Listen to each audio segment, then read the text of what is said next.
Salam, j'espère que tu vas bien. Aujourd'hui, je vais te parler de la signature récente d'un méga contrat en Algérie, officialisant la réalisation prochaine de 19 centrales photovoltaïques dans le pays, si Dieu le veut.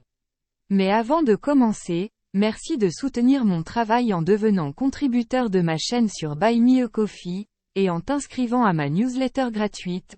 Les liens sont disponibles dans la description de cette vidéo. Numéro 1. Une nouvelle ère pour l'Algérie. L'Algérie entre dans la phase de concrétisation du programme de développement des énergies renouvelables, devant parvenir à se doter en 2035 d'une capacité de production de 15 000 MW en énergie renouvelable, principalement grâce à l'énergie solaire. En effet, grâce à la réalisation de 19 centrales photovoltaïques d'une capacité de production de 2920 MW, le pays s'engage dans une démarche ambitieuse qui permettra non seulement une diversification du mix énergétique, mais aussi la création de 4000 emplois. Numéro 2. Près de 1,8 milliard de dollars d'investissement. Les contrats associés à ces projets représentent un investissement massif de près de 1,8 milliard de dollars. Dont 1,145 milliard de dollars pour le premier appel d'offres portant sur 1920 MW, et 654 millions de dollars pour le second appel d'offres de 1000 MW, contre une estimation initiale du projet de 3 milliards de dollars. La particularité de ces deux appels d'offres est la baisse importante des prix du kilowattheure proposé.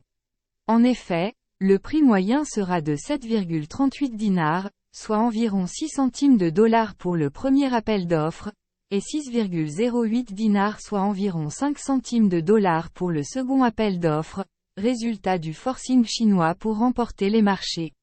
Il y a eu également une baisse dans les délais de réalisation de ces centrales photovoltaïques, estimés entre 8 et 22 mois. Numéro 3. Le rôle des entreprises algériennes. Selon l'analyse des résultats des deux appels d'offres réalisés par le cluster énergie solaire, les entreprises locales et leurs partenaires étrangers ont remporté 41% des marchés, tandis que 59% des lots ont été raflés par des entreprises chinoises. Concernant le financement de ce méga-projet, celui-ci semble assuré avec la participation potentielle du Trésor public et d'institutions bancaires telles que la BNA. Pour conclure, un autre point positif de la signature de ce méga-contrat, est le signal économique encourageant envoyé par l'Algérie, à la communauté d'affaires et aux investisseurs étrangers. Et toi, dis-moi en commentaire, ce que tu penses du lancement de ce méga-projet en Algérie. Si cette vidéo t'a plu, n'hésite pas à liker et à t'abonner, en activant la cloche pour ne rater aucune vidéo intéressante sur l'Algérie. Merci d'avoir regardé cette vidéo jusqu'au bout, et à bientôt si Dieu le veut.